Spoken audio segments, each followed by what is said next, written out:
منم صبح دوباره خودم رو مرتب کردم و رفتم نشستم روی نیمکت و به در نگاه میکردم که یک دفعه یکی از پشت چشمامو گرفت و گفت اگه راست میگی بگو من کیم. منم تا صداشو شنیدم فهمیدم و گفتم شما دوست منی.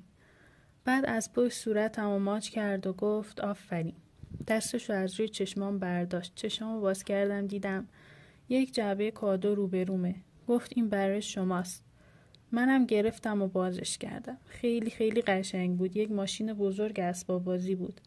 من تا بال همچین چیزی نداشتم. خیلی خوشحال شدم. انقدر خوشحال که نمیدونستم چی بگم.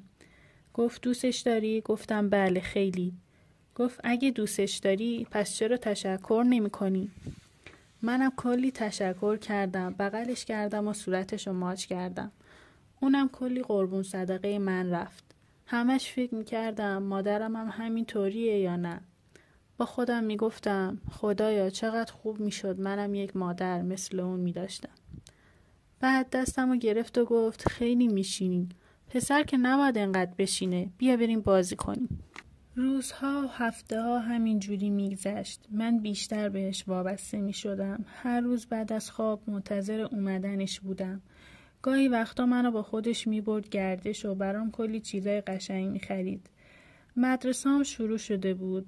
من مدرسه میرفتم. واسه هر نمره 20 برام یک عالمه جایزه میخرید. همه بچه‌ها به من حسودی میکردن چون زیر تخت، روی میز، توی کمد پر از جایزه و کادو بود.